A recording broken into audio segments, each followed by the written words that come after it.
Okay, here we go again. In this video, I'm going to share with you the 3 steps to rearranging your world. Okay? We've been talking about your God's, our greatest power as our God-given powers of initiative and selection. Now I'm going to show you specifically how to apply this power to any area of your life.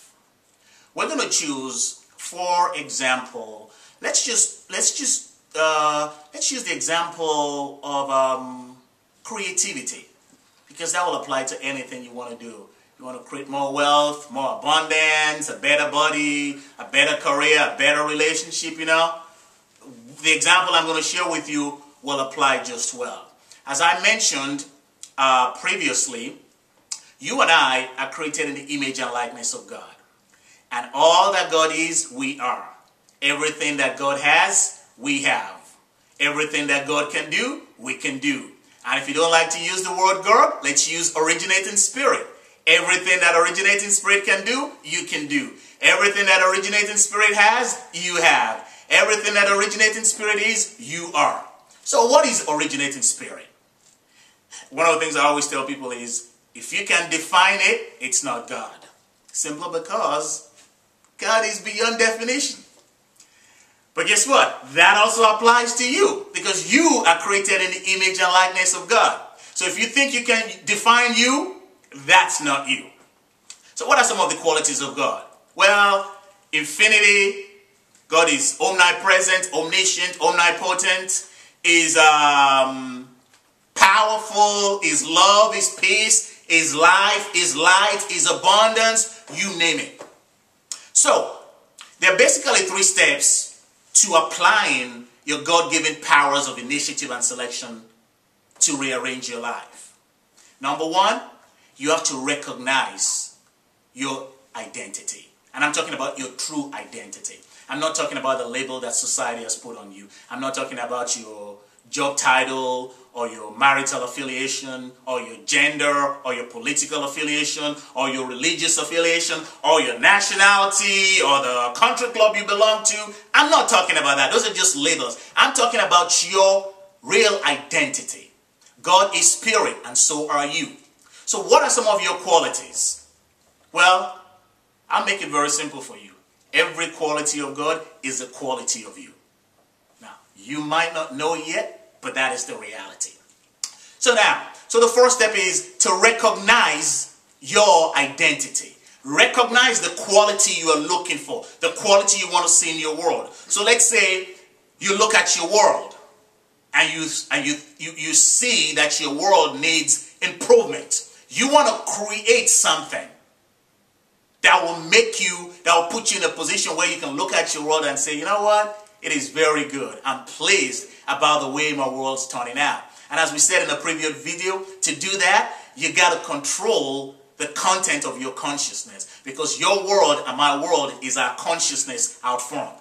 So now we figure out we want to make our life more beautiful. We want to create something more beautiful, something harmonious, something serene, something abundant, something pleasant, something ecstatic. How do we do that?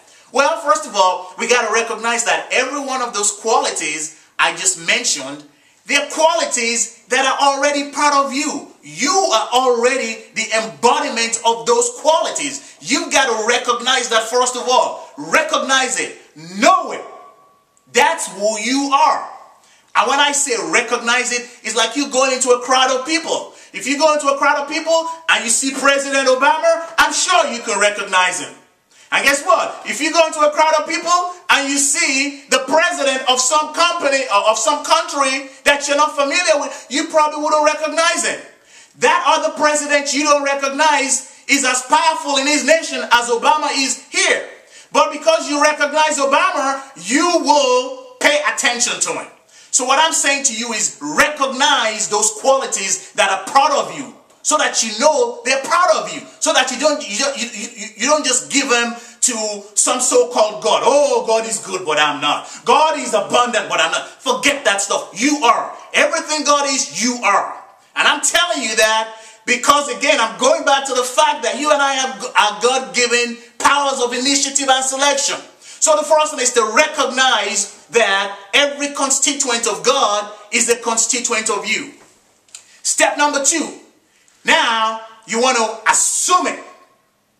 Knowing and recognizing what qualities you possess is not enough. Now you got to assume it. Because nothing can evolve from you unless it's involved in you. So in order for you to see those qualities in your world, they have to be involved in you. And they cannot be involved in you unless and until you assume them. So we know the virtues you're looking for. And as Shakespeare said, assume a virtue if you have it not. What does it mean to assume a virtue? Pretend that it's yours. Pretend that it's you. In another video, I talked about the law of reversibility. Apply the law of reversibility, the law of inverse transformation to assume that quality.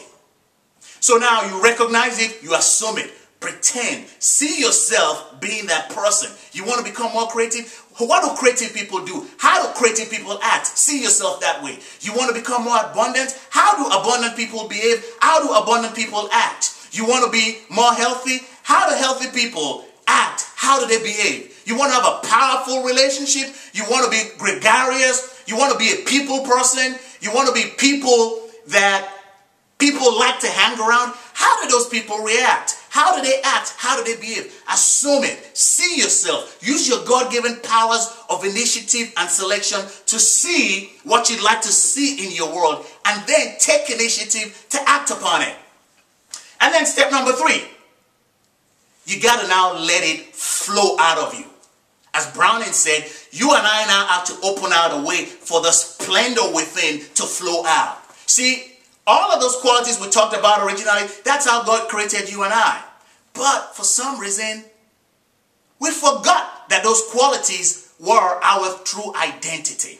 Now we have reawakened them by recognizing them, by assuming them. Now that we have recognized them and assumed them, we have now made them part of us again. We have now become transformed by the renewing of our minds. We have renewed our minds to those qualities by recognizing them, by assuming them. Now we have to make a way for them to flow out. Let it flow. How do you do that? Release it. See yourself that way. Talk to yourself that way. And by the way, talk to everybody else you see that way. Because every quality I've shared with you, they are not unique to you.